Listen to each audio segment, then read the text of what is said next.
everyone. Greetings, everyone. Welcome to another episode of Brown Girls Are Beautiful. I'm your melanated queen and your hostess, Lil Foxy, aka Seven Wonder. Check us out, y'all.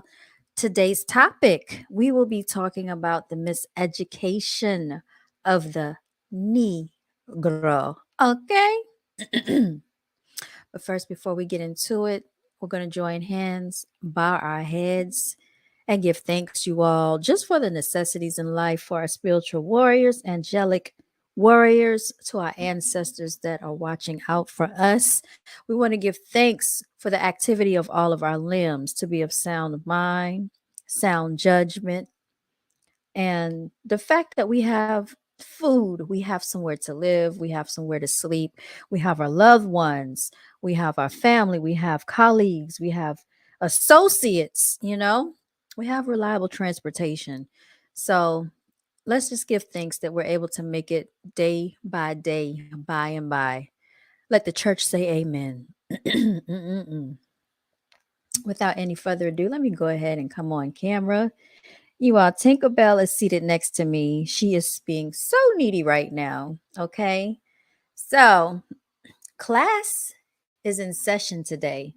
Class, again, is in session today.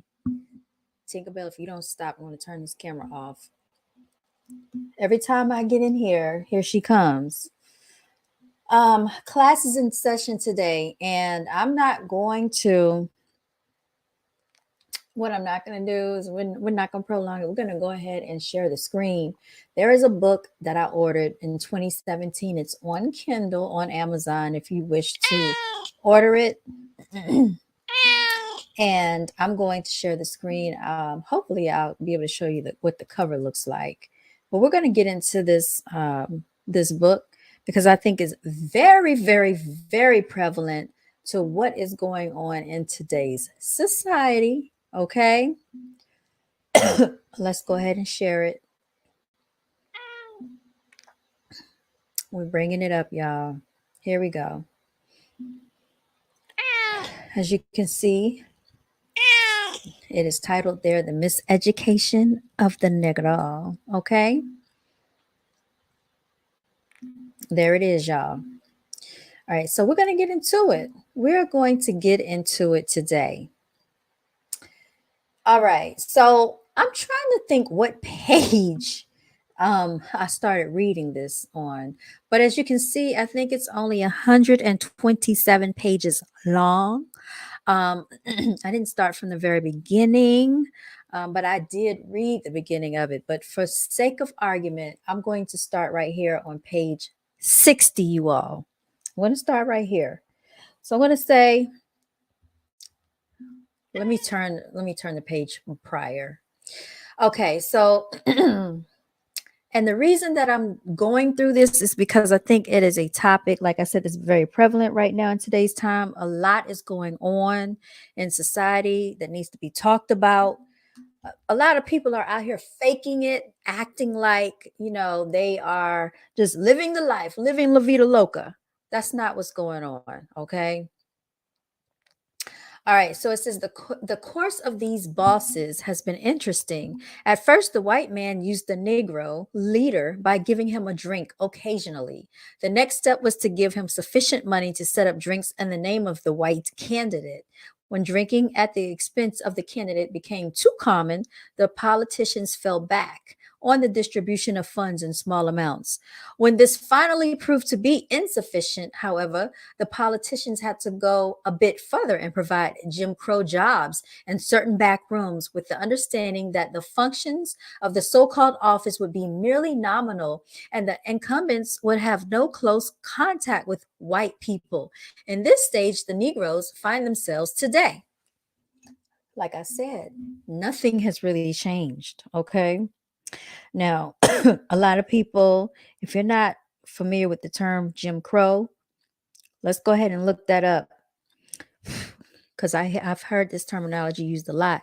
The Jim Crow laws were state and local laws introduced in the southern United States in the late 19th and early 20th centuries that enforced racial segregation. All right. And in parentheses, they have Jim Crow being a pejorative term for an African American. Such laws remained in force until 1965. Okay. It says, what was Jim Crow?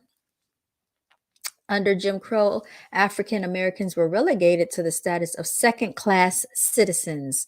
Jim Crow represented the legitimized of anti Black racism.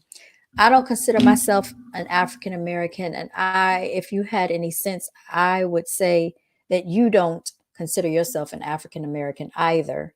And the reason that I'm saying that is because we don't come from Africa first and then we're Americans. We're indigenous people of this land. You hear me say it all the time on this channel. We have a claim to this land. You know that song they used to make us sing in school? This land is your land. This land is my land. This land was made for you and me, from California to the New York Islands. Okay. From the Gulf Stream waters. This is all our territory, you all. So don't let anyone tell you that you need to go to Africa. They need to go back to Europe. How about that? Let's continue to go on. Let's continue on here. All right. So where are we now? It says the undesirable aspect of the affair is that the Negro, in spite of the changes from one method of approach to that of another, is never brought into the inner circle of the party with which he is affiliated. He is always kept on the outside and is used as a means to an end. To obtain the meager consideration which he receives, the Negro must work clandestinely back through the back door. It has been unnecessary for the white man to change this procedure, for until recent years, he has generally found it possible to satisfy the majority of Negroes with, excuse me, the few political positions earmarked as Negro jobs, and to crush those who clamor for more recognition. It is unfortunate, too, that such a large number of Negroes do not know any better than to stake their whole fortune on politics. History does not show that any race, especially a minority group, has ever solved an important problem by relying altogether on one thing, certainly not by parking its political strength on one side of the fence because of empty promises. Where do we see this happening, you all? We see it every single year. And are they blowing up your phone like they're blowing up my phone about voting? Empty promises. Every single year, we see that same scenario and nothing changes for us, right? There are Negroes who know better, but such thinkers are kept in the background by the traducers of the race to prevent the enlightenment of the masses. The misleading politicians are the only persons through whom the traducers act with respect to the Negro, and there are always a sufficient number of mentally undeveloped voters who will supply them a large following, as we see it today, for all the Biden supporters, everybody that's a Democrat, even the new Negroes who are elected to office, move back, Tink, are often similarly ununiformed and show a lack of vision. They have given little attention to the weighty problems of the nation. And in the legislative, stop it, move back. And in the legislative bodies to which they are elected, they restrict themselves. You're going to get sprayed. As a rule, to matters of special concern to the Negroes themselves, such as lynching, segregation, and disenfranchisement, which they have all well learned by experience. This indicates a step backwards for the Negroes who sat in Congress and in the state legislatures during the Reconstruction, worked for the enactment of measures of concern to all elements of the population, regardless of color. Historians have not yet forgot what those Negro statesmen did in advocating public education. Let's say that again, public education. Why do I say that? Do you understand that your melanated children are being miseducated purposely in the public school system? I just had a conversation about someone regarding that earlier today. The way they're teaching math, they have overcomplicated every single thing that your child is learning right now in the public school system, from math to reading, which is why there is a high illiteracy rate going on right now in the United States with these children. And a lot of people seem to not care because they're too concerned about rap lyrics and celebrity gossip. Let's continue on. A lot of your celebrities are on the verge of being illiterate. A lot of the rappers that you're listening to are on the verge of being illiterate, but nobody seems to care that they have a great influence on the youth. Like I said, the children are being miseducated purposely. All right, let's keep going, you all. Where was I when I said public education? Okay.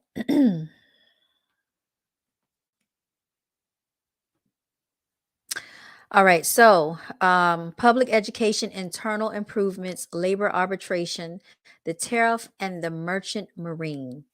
Okay, chapter 10, it talks about the loss of vision. History shows then that as a result of these unusual forces in the education of the Negro, he easily learns to follow the line of least resistance rather than battle against odds for what real history has shown to be the right course. So many people are not going to stand up for their rights. They're not going to stand up for their liberation. They're going to go along to get along. We see this on jobs. We see this with people just going with the politicians. They don't want to dirty the waters. They don't want to cause a scene because they just want to have a pretty, even course down to the road of oblivion, even if it leads them nowhere. A mind that remains in the present atmosphere never undergoes sufficient development to experience what is commonly known as thinking. And that's true. Most people don't even use their brains to think because all the thinking is done for them. No Negro, thus submerged in the ghetto, then will have a clear conception of the present status of the race or sufficient foresight to plan for the future. And he drifts so far toward compromise that he loses moral courage. What I just said. They're not going to navigate against the system. They're not going to circumnavigate and go against the system. They're going to go along to get along. It is disgusting. The education of the Negro then becomes a perfect device for control from without. Those who purposely promote it have every reason to rejoice, and Negroes themselves exultingly champion the cause of the oppressor. I actually bookmarked that page, you all. A comparison of the record of the spokesmen of the race today with that of those of the 18th century shows a moral surrender. During the prolonged struggle between the French and English in America, the Negroes held the balance of power at several strategic points and used it accordingly. Today, the Negro finds himself inconsequential because he can be parked on one side of the fence. The same balance of power was evident also during the American Revolution. When Negro soldiers insisted on serving side by side with others, today many Negroes are content as menials in the army. At that time, Negroes preached to mixed congregations. Today, we find Negroes busy separating them. The 18th century Negro resented any such thing as social distinctions. Today, Negroes are saying that they do not want social equality. Negroes of that epoch said with the ancient poet, I am a man and deem nothing that relates to a man a matter of indifference to me. Today, however, the average Negro says, now I am a colored man and you white folks must settle that matter among yourselves. At a still later date, the American Negro showed more courage than he does today with all of his so-called enlightenment.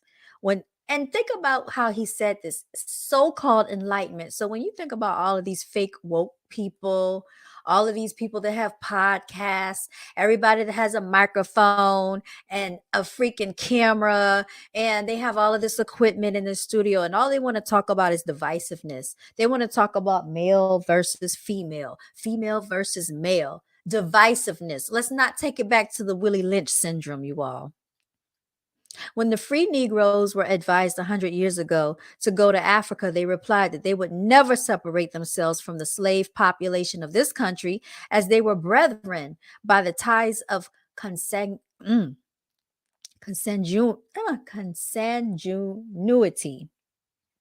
I don't even think I pronounced that properly, you all. consanguinity. I don't know what that word is. My apologies. Of suffering and of wrong. Today, however, the Negro in the North turns up his nose at the crude migrant from the South who brings to the North the race problem, but along with it more thrift and actual progress than the Northern Negro ever dreamed of.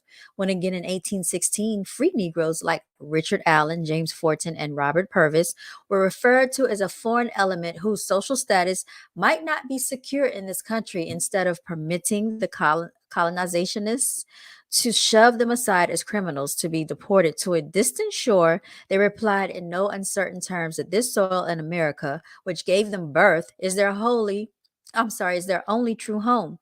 Here their fathers fought, bled, and died for this country, and here they intended to stay. Today, when such things come up, you find Negroes appearing upon the scene to see how much pay they can obtain to assist in the proposed undoing of the race.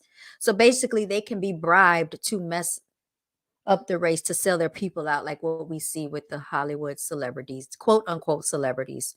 Furthermore, emphasizing this thought of resistance, a few years later, Nathaniel Paul, a Baptist preacher of Albany, informed the colonizationists that the free Negroes would not permit their traducers to formulate a program for the race.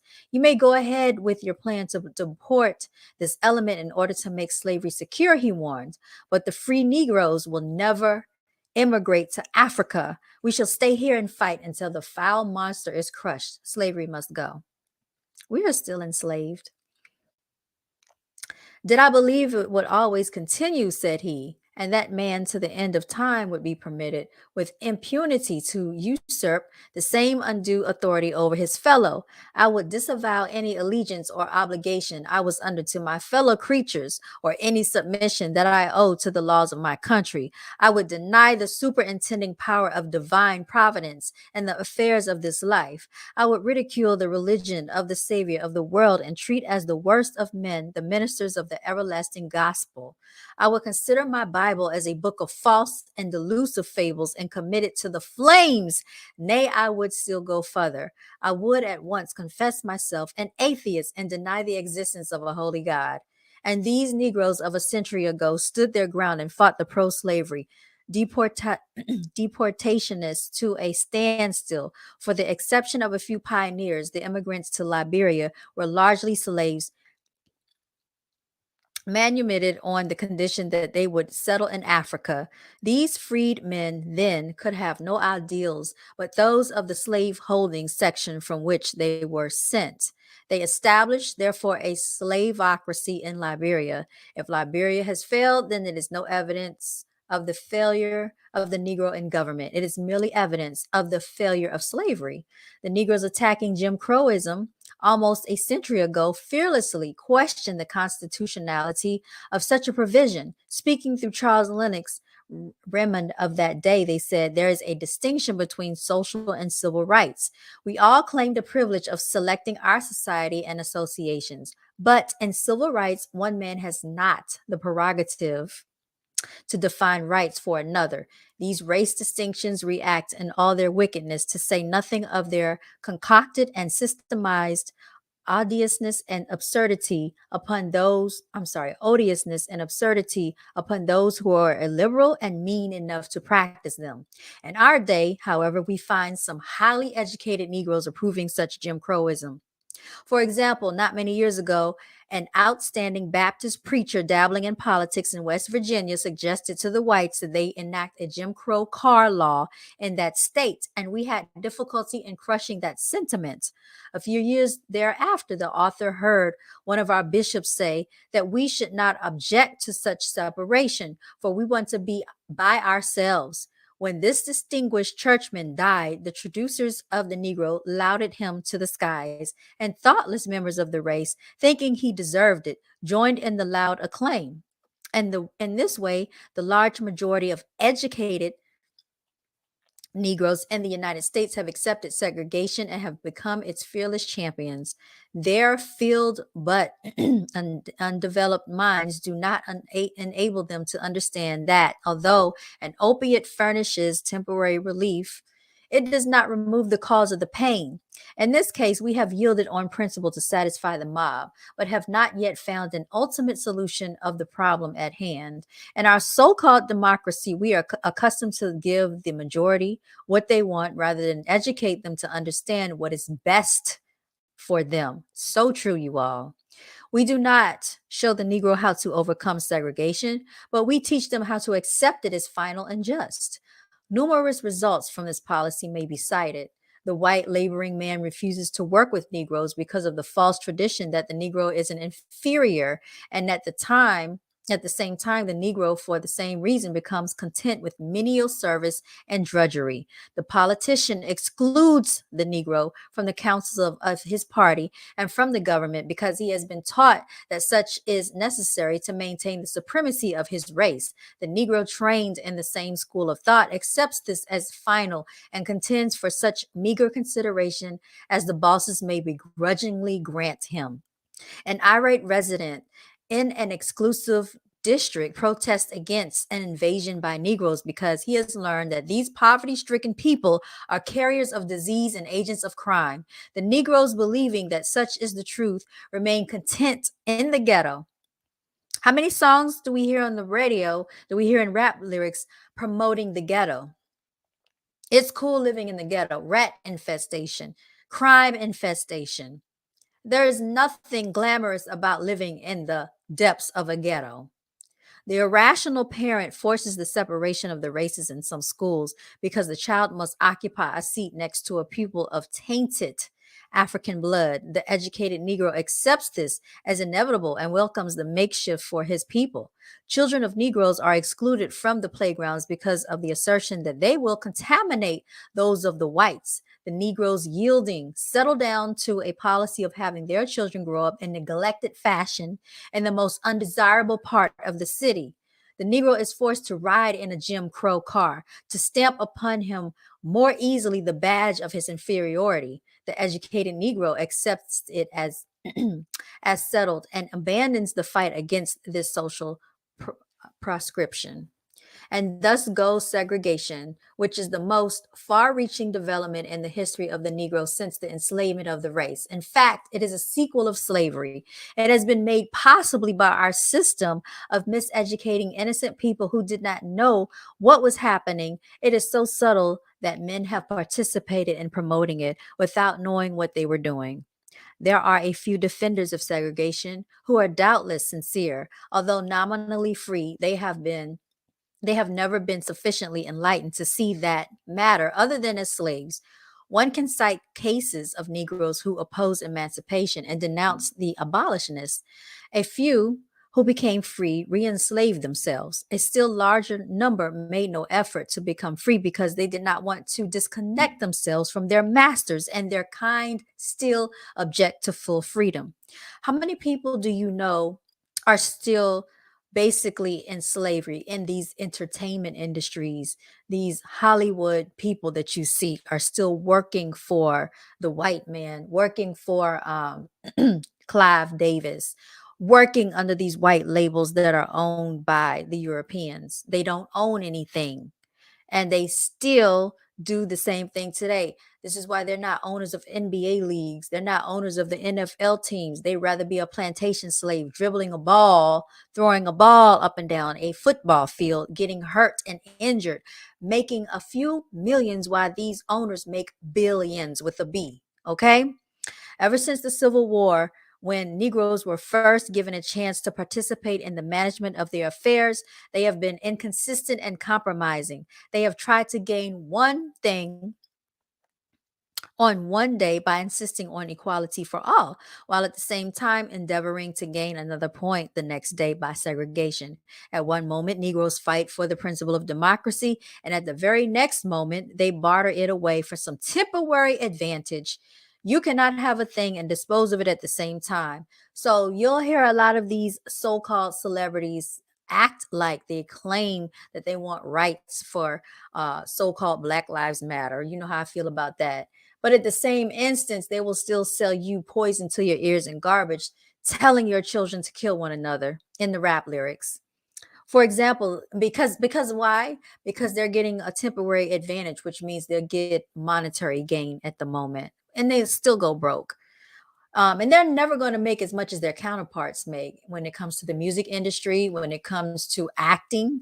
We've seen so many different examples of this. Just look at Living Single compared to Friends. And Living Single was a way better show, way far more entertaining. Look at the Braxtons. They were making the same amount as some of the cameramen. And look at the Kardashians. They have no freaking talent whatsoever, and they're still on the air. For example, the Negro political leaders of the Reconstruction period clamored for suffrage and the right of holding office, serving in the militia, and sitting on the jury, but few of them wanted white and colored children to attend the same school. When expressing themselves on education, most of them took the position of segregationists, and Charles Sumner, in his fight for the civil right of the Negro, had to eliminate mixed schools from his program, not only because many whites objected, but also because the Negroes themselves did not seem to want them. All of these leaders might not have been looking for jobs in those days, but as nominal freemen who were still slaves, they did not feel comfortable in the presence of their former masters. These timorous men were very much like some Negroes who were employed near the author's home in Virginia.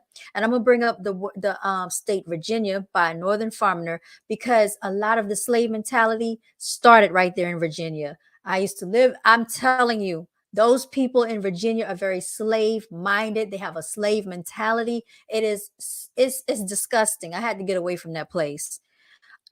Who had moved into the state after the Civil War. Excuse me, when breakfast time came the first morning, he called them in to eat at the table with his family. These actual slaves, however, immediately lost their appetite. Listen to this, y'all. Listen to this degeneracy. One finally called the employer aside and settled the matter in another way. He said, "Now, boss, you ain't used to do the rules of this country. You ain't used to the rules of this country." They make him sound very illiterate.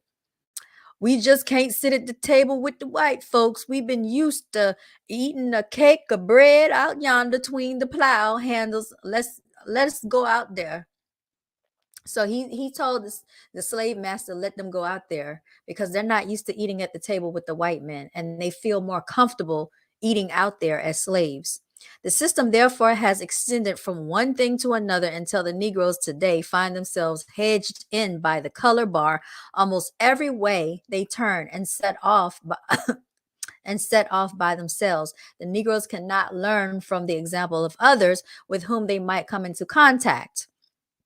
In the ghetto, too, they are not permitted to construct and carry out a program of their own. These segregating institutions interfere with the development of self help among Negroes. For often, Negroes fail to raise money to establish institutions which they might control, but they readily contribute large sums for institutions which segregate persons of African blood. Denied participation in the higher things of life, the educated Negro himself joins too with ill designing persons to handicap his people by systemized exploitation. We still see this go on today. Feeling that the case of the Negro is hopeless, the educated Negro decides upon the course of personally profiting by whatever he can do and using these people as a means to an end. He grins in their faces while extracting money from them. Hut his heart shows no fond attachment to their despised cause. With a little larger income than they receive, he can make himself somewhat comfortable in the ghetto, and he forgets those who have no way of escape. You see this all the time when people live amongst you and they get a little bit more than what you have, and they feel that they are a little bit higher than you, and they feel okay about selling their own people out because they feel that they don't really care about your struggle. As long as they get a little bit more than you, then they feel like they have an edge over you. It is disgusting. It is sickening. And this is still going on today. Some of this educated class join with unprincipled real estate men in keeping Negroes out of desirable parts of the city and confining them to unsanitary sections. Such persons help the profiteer to collect from Negroes, thus cornered a larger rental than that exacted from whites for the same property. In similar fashion, a Negro minister sometimes goes into a community where the races are moving along amicably together in their churches and rents a shack or an old empty store to start a separate church for quote unquote our people, not to supply any practical need, but to exploit those who have never learned to think. And a lot of melanated people have never learned to think, and they are taken advantage of because they don't use their minds. Professional men, too, walking in their footsteps, impose also upon the poor innocent Negroes who do not know when they are being treated properly and when they are not. But high fees may be obtained from them insomuch as they cannot always go to others for service. Settling in a community with mixed schools, the educated Negro often advocates their separation that his daughter may secure a position in the system. The Negro politician is accustomed to corner the Negro vote by opening a separate office from which he may bargain with the chieftains of the machine for the highest price available. When paid off by some position which is not very lofty, this office holder accepts such employment with the understanding that he will be set off by himself as if he were destructive of the rest of the mankind. In the present crisis, however, the highly educated Negroes find very little to exploit, and in their untoward condition, they have no program of finding a way out. They see numerous instances of Negroes losing their jobs in white establishments. Okay, I'm going to turn my camera on for this one because, y'all, this is still happening today. This is still going on today. Okay, and this is a very prevalent topic happening right now.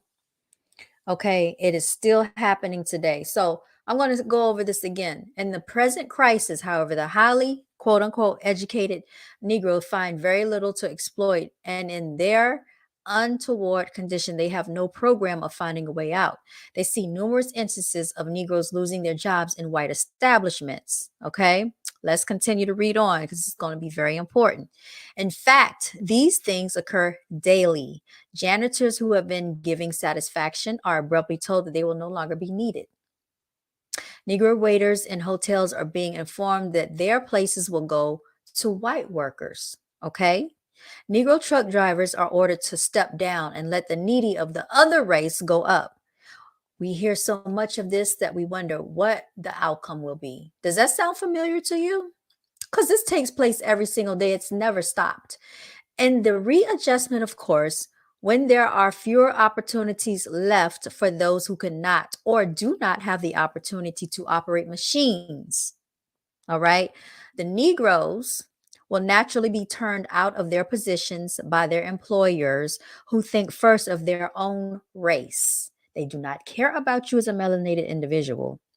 All right. You are just a placeholder, and you're basically being used as a machine. And as soon as they can get someone of their own ethnic background to take that position and make money, they're going to get rid of you and look out for their own. This is basically what they're saying.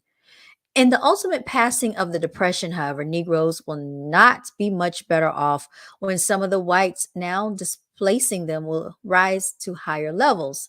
In the economic order of tomorrow, there will be little use of the factotum or scullion. Man will not need such personal attention when he can buy a machine to serve him more efficiently. This is going on with Amazon. This is going on with a lot of robots that are taking people's jobs. The menial Negroes, the aggregate of parasites whom the highly educated Negro has exploited, will not be needed on tomorrow. What then will become of our highly educated Negroes who have no initiative? We have appealed to the talented 10th for a remedy, but they have nothing to offer. Their minds have never functioned in all this important sphere. The educated Negro shows no evidence of vision. He should see a new picture. The Negroes are facing the alternative of rising in the sphere of production to supply their proportion of the manufacturers and merchants, or of going down to the graves of paupers. The Negro must now do for himself or die out as the world undergoes readjustment. This is happening right now. Do you know there's actually a projection that the government is basically projecting that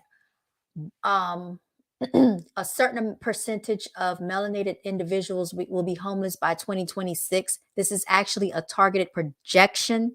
They're banking on the fact that melanated people, and they're saying that they're going to be homeless by 2026. That's in 2 years from now, you all, because it's almost the end of 2023. Okay, so either do for yourself or die out. How many of you are trying to start your own businesses who are actually conducting business?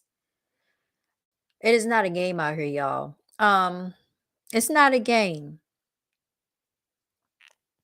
It says here, if the whites are to continue for some time in doing drudgery to the exclusion of Negroes, and this happens every single day, they exclude you. The latter must find another way out. Nothing forces this upon one more dramatically than when he learns that white women in Montgomery, Alabama, are coming to the back door of Negro homes asking for their washing. If the whites have reached this extremity and they must be taken care of first, what will be left for the Negroes? Okay, make it clear by no mistake. These people are going to look out for their own. Asians are going to look out for their own communities. Middle Easterns are going to look out for their own. Hispanics are going to look out for their own. Latinos, whites, and Caucasians are going to look out for their own. And y'all think that just because you hear the term Africa, do you understand how big of a continent Africa is? They're going to look out for their own. So if you are Americans, you're indigenous people of here, then you need to be actually coming together instead of going to war with one another with these silly antics, dummies. At this moment, then, the Negroes must begin to do the very thing which they have been taught that they cannot do. They still have some money and they have needs to supply. They must begin immediately to pool their earnings. Okay. And I think, what's his name? Henry Clark talked about this. They must begin immediately to pool their earnings and organize industries to participate in supplying a social and economic demands. If the Negroes are to remain forever removed from the producing atmosphere and the present discrimination continues, there will be nothing left for them to do because they're not going to be here. They're going to be extinct. There is no reason for lack of confidence because of the recent failure of Negro enterprises, although the highly educated Negroes assert the contrary. This lack of confidence is the cause of the failure of these enterprises. If the Negroes had manifested enough confidence in them and had properly supported them, they would have been strong enough to stand the test in the crisis. Negro banks, as a rule, have failed because the people, taught that their own pioneers in business cannot function in this sphere, withdrew their deposits. An individual cannot live after you extract the blood from his veins. The strongest bank in the United States will last only so as long as the people have sufficient confidence in it to keep their money there. In fact, the confidence of the people is worth more than the money. All right, let's read that again. In fact, the confidence of the people is worth more than the money. But melanated people don't seem to get that. Okay, this is why they don't like to support one another. The lack of confidence of the Negro in himself and in his possibilities is what has kept him down. His miseducation has been a perfect success in his respect. Yet it is not necessary for the Negro to have more confidence in his own workers than in others. If the Negro would be as fair to his own as he has been to others, this would be all that is necessary to give him a new lease on life and start the trend upward. Here we find that the Negro has failed to recover from his slavish habit of berating his own and worshiping others as perfect beings. Massa. No progress has been made in this respect because the more education the Negro gets, the worse off he is.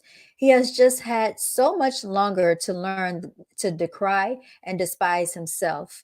The race looking to this educated class for a solution of its problems does not find any remedy, and on the contrary, sees itself further and further away from those things to which it has aspired. By forgetting the schoolroom for the time being and relying upon an awakening of the masses through adult education, we can do much to give the Negro a new point of view with respect to economic enterprise and group cooperation. The average Negro has not been sufficiently miseducated to become hopeless. Our minds must become sufficiently developed to use segregation to kill segregation. All right. Our minds must become sufficiently developed to use segregation to kill segregation and thus bring to pass that ancient and yet modern prophecy, the wrath of a man shall praise thee. If the Negro in the ghetto must eternally be fed by the hand that pushes him into the ghetto, he will never become strong enough to get out of the ghetto. Read that again. Okay, if the Negro in the ghetto must eternally be fed by the hand that pushes him into the ghetto, he will never become strong enough to get out of the ghetto. Stop relying on the government. That's basically what, stop it, because they're going to keep you stranded. And some people are just happy being there. This assumption of Negro leadership in the ghetto, then, must not be confined to matters of religion, education, and social uplift.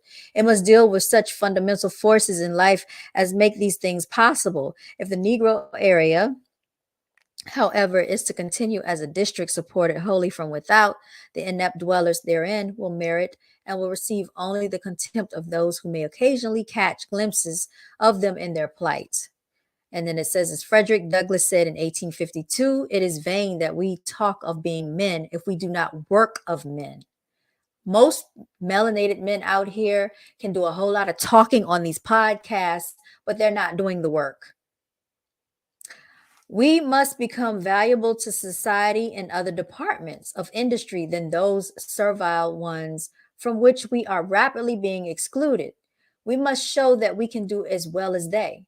When we can build as well as live in houses, when we can make as well as wear shoes, when we can produce as well as consume wheat, corn, and rye, then we shall become valuable to society. This is why they don't value us, because we don't produce anything. We're not owners. We're not building our own houses. We're not having our own banks. We don't have our own hospitals. We don't have our own sports leagues. We don't own any freaking thing. I was about to cuss y'all because it's sickening. Society, continued Douglas, is a hard-hearted affair. With it, the helpless may expect no higher dignity than that of paupers. That's how they look at us. The individual must lay society under obligation to him, or society will honor him only as a stranger and sojourner. All right. And you all, that is the miseducation of the Negro. And then it's on to chapter 11, the need for service rather than leadership. But I'm going to stop it right there because I think that was sufficient enough for you to understand where, he's going with this book. If you would like to get a copy, this is my Kindle version. I got this off of Amazon, and I'm trying to see who it was written by. Let me see if I can look it up. If you would like to donate, feel free to hit the Cash App, you all. It is Cash App BGAB Clothing. Again, that is Cash App BGAB Clothing. Make sure you like, share, and subscribe. And in the meantime, we're going to go out to a brief commercial. Support the brand. It's BGAB Clothing. You can also follow me on Instagram. That's BGAB_TV.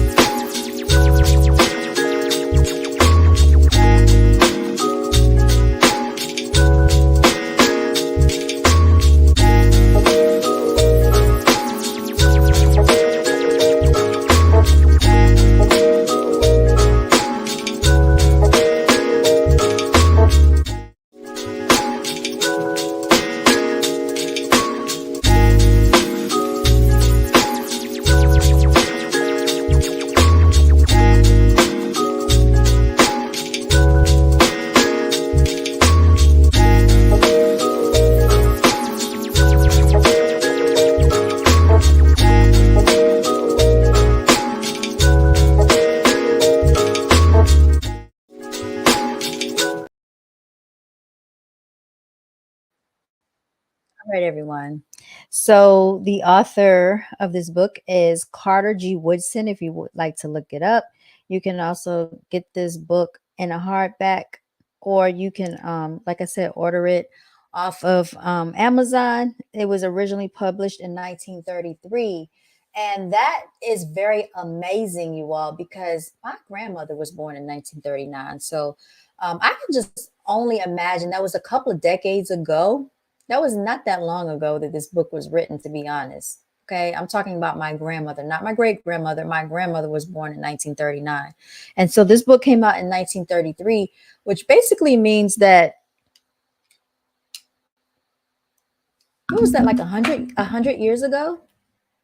So just a couple of generations ago this was going on, and this is still prevalent today. Where are melanated people getting?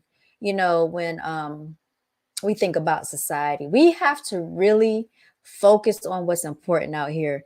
And you all, I just, hopefully you've gained something from this. I know this is not celebrity gossip. I know I'm not talking about, all the latest things going on with Jeannie Mai and Jeezy. But really, does Jeezy care about this stuff? Does Jeannie Mai care? She's Asian. She doesn't care. She's fine. The Asian people stick together. Melanated people don't. I don't think they'll ever stick together. So we're so individualistic. Even the Africans, they live well. They come over here and live well. Every other ethnic race comes over to America on this indigenous land that we are supposed to have and live better than us. They get more money than us. They get more opportunities, more resources are afforded to them. While we sit here and struggle, this land was built off the backs of our blood, sweat, and tears and our ancestors, and we get treated like peasants. So I think this actually is far more important than a freaking Jeannie Mai and a freaking Jeezy situation. Who cares about their marriage? Do they care about your marriage? Do they care about your relationship status?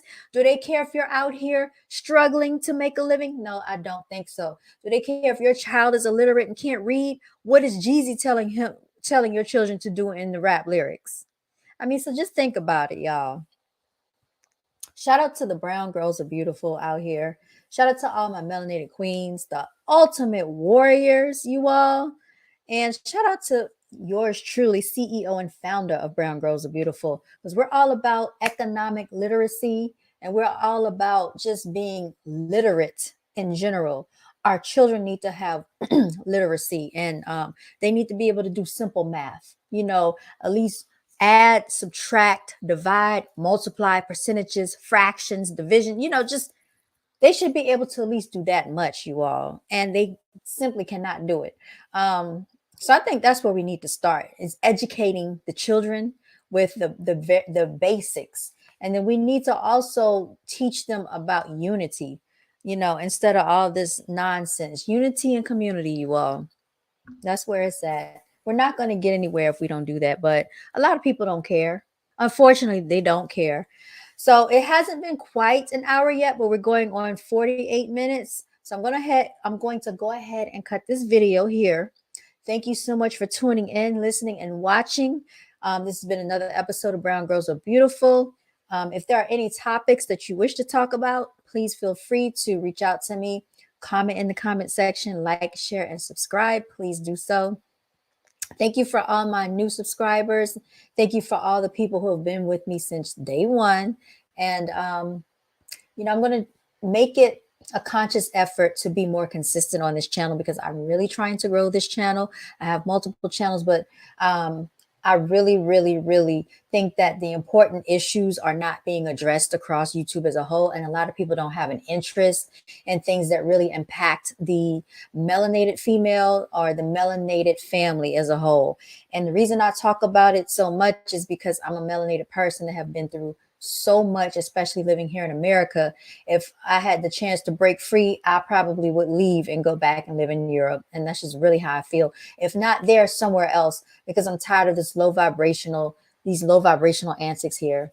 All right, y'all. Well, without any further ado, you all continue to walk in your divinity, celebrate yourself, and I'll see you next time. All right, everybody, take care. Signing out. What are we going to play? We're going to sign out, y'all. Check me out.